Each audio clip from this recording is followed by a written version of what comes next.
Magandang gabi. Bago ko simulan ng kwentong ito, siguraduhin mong tahimik ang paligid.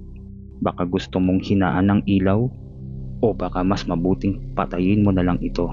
Dahil ang kwentong maririnig mo ngayong gabi ay tungkol sa isang hospital. Isang lumang ospital na matagal nang isinara matapos ang isang insidenteng hindi kailanman naipaliwanag ng mga otoridad. At ayon sa mga dating empleyado, may isang kwarto roon na hanggang ngayon ay iniiwasan ng lahat, ang Room 206. Ang kwentong ito ay nangyari sa isang security guard na tatawagin na lang nating Joaquin.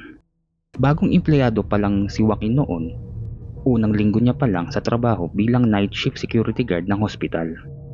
Bandang 2:00 ng madaling araw nang inutusan niya siyang mag-round sa lumang wing ng building. Isang bahagi ng hospital na matagal nang hindi ginagamit. Habang papunta siya roon, napansin niyang unti-unting nawawala ang ingay ng main building. Wala nang tunog ng mga makina, wala nang boses ng mga nurse, at ang natitira na lang ay ang mahina niyang mga hakbang at ang mahinang langit-ngit ng sahig sa bawat lakad niya sa hallway. Mahina ang ilaw sa lumang wing. Karamihan sa mga fluorescent light ay kumikislap na parang malapit ng mapundi. At sa magkabilang gilid ng koridor, may mga lumang stretcher, sirang wheelchair at mga pintong matagal nang hindi nabubuksan. Bago siya umalis sa guard station, may sinabi sa kanya ang isang matandang utility worker. Isang babala na noon ay hindi niya pinansin. Sabi ng matanda, kapag umabot ka sa dulo ng lumang wing, huwag kang papasok sa room 206. Tinawanan niya lang iyon. Akala niya ay isa lamang itong biro para takutin ang mga bagong empleyado. Pero habang naglalakad siya sa hallway, may napansin siyang kakaiba. Isang ilaw ang biglang kumislap. Saglit itong namatay. Tapos bumukas ulit. At doon niya nakita ang isang pintong may kupas na numero, 206. Napahinto siya. Hindi niya alam kung bakit. Pero bigla niyang naalala ang babala ng matandang utility worker. Tahimik ang buong hallway, masyadong tahimik. Dahan-dahan siyang lumapit sa pinto. Sarado ito, pero hindi nakalak. May maliit na salamin sa gitna ng pinto, pero madilim ang loob ng kwarto kaya wala siyang makita. Habang nakatitig siya sa salamin, may napansin siyang kakaibang refleksyon. Sa likod niya, may parang aninong dumaan. Bigla siyang napalingon, pero walang tao. Walang kahit sino sa hallway. Napabuntong hininga siya.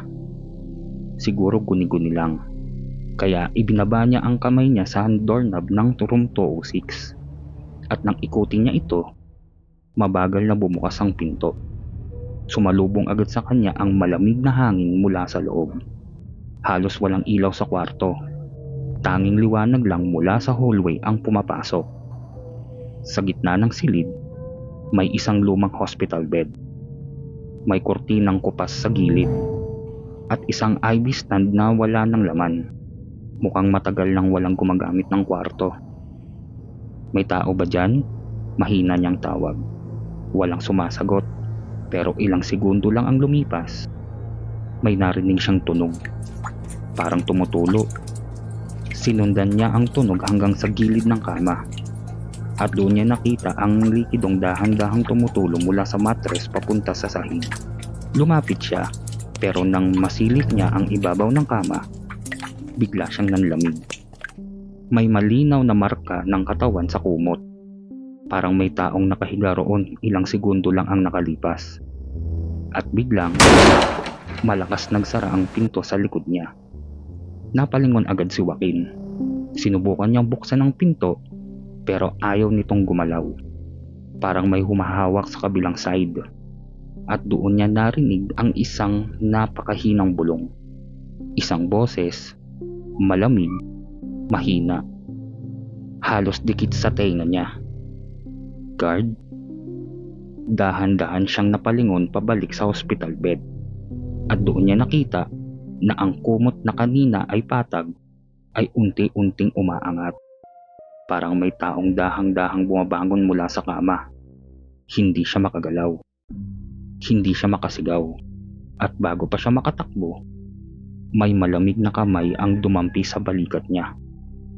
Ayon sa report, nakalabas si Joaquin ng kwarto pero hindi niya maalala kung paano.